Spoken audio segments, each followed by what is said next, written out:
Key needs for an accessible garden: planning and setup, issues, concerns, style, signage, hardscaping with appropriate grades and paving, garden design, environmental and functional adaptations and modifications that are specific to the population who will use the garden. Gardening is one of life's simple pleasures. There's nothing quite like the satisfaction of a well-tended garden, the fresh scent of blooming flowers, the vibrant colors on full display, the feeling of admiring nature's handiwork. Conventional garden layouts and designs require a fair share of bending, kneeling, and reaching to take care of plants. Consequently, keeping up with gardening duties may be challenging for people who use a wheelchair and for those with certain mobility limitations. The good news is that a garden can be made accessible by implementing straightforward solutions. Garden design issues: space, environmental, location, functionality, and funding. Consider any potential issues that can come up when designing the garden.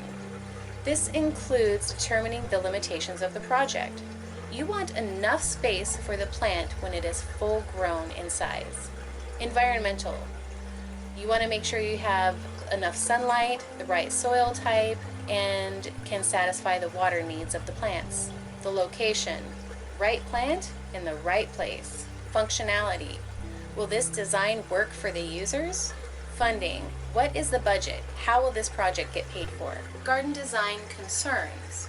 Do you plant invasive versus native species? Who's going to use the garden?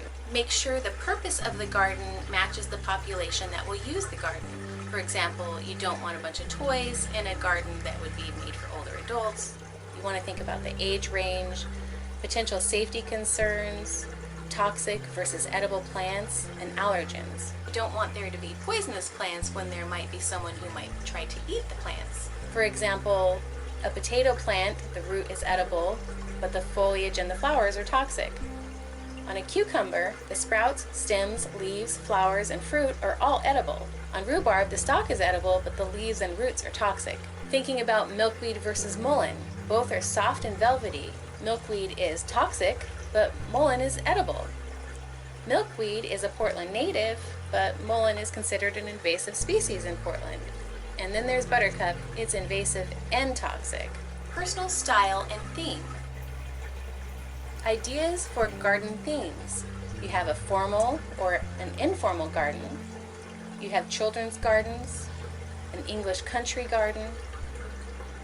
You could do a Japanese Zen garden or a Mediterranean garden. Here is a Southwest garden, and here is a sensory garden. There are also garden types. You might have a garden where you want to attract butterflies. You might want a cutting garden or an edible garden.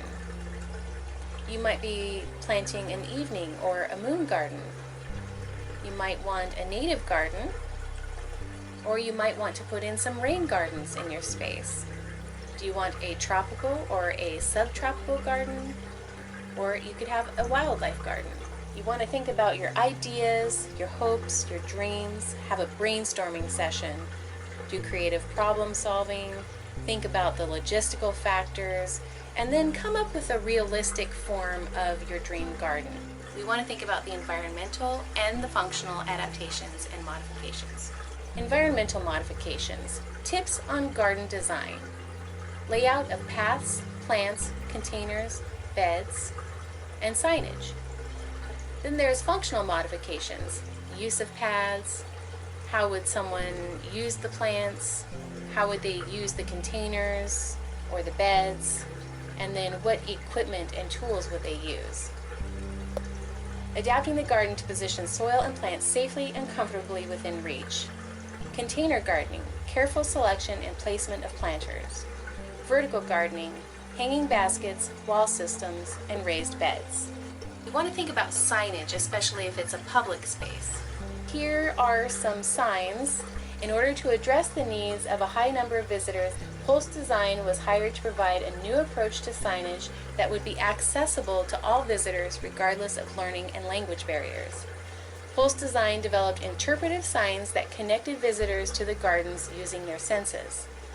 Each sign features 3 brightly colored photographic panels which provide fun nature facts and species identification. These signs are colorful, informative, and interactive. This sign has the information written in text, it has lots of bright colors, it's also written in Braille, and it has a demonstration for American Sign Language. These are signs that were created that are in American Sign Language. Garden design, hardscaping. Hardscaping should be accessible and safe for wheelchair and walker users. You want to avoid steps, avoid cracks, and avoid uneven surfaces that can lead to falls. Hardscaping, appropriate grades and paving. Paved areas should be firm, level, drain well, offer good traction, and require little maintenance. All patios, decks, connecting paths, and walkways should meet these criteria. For wheelchair or scooter users, a minimum of 40 inches wide is necessary. By adding intermingled wider spaces, one can provide for a typical 5-foot turning radius. Once the proper platform for the accessible garden is established, gardening spaces can then be added using containers, vertical gardening techniques, and larger raised beds. Ensure the pathway to and throughout the garden area is navigable and unobstructed. Appropriate materials. A wheelchair-friendly path should provide a firm and stable surface. Poured concrete or large, tightly laid pavers are ideal. Appropriate size. The path should stretch wide enough to easily accommodate the user's wheelchair and feature spacious turnarounds to allow for changes in direction. Appropriate layout. Evaluate the existing topography of the land and consider possible routes that create an easy slope as well as level spots to rest. This is a cool path. It's the core path. Core path is a weed-free and porous surface.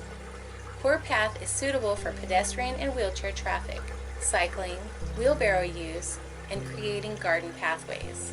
The benefits and flexibility, it's easy to install, it comes in easily manageable sizes, you can cut it with pruning shears, so this is something that you could do it yourself or you could pay someone to do it for you. I'm including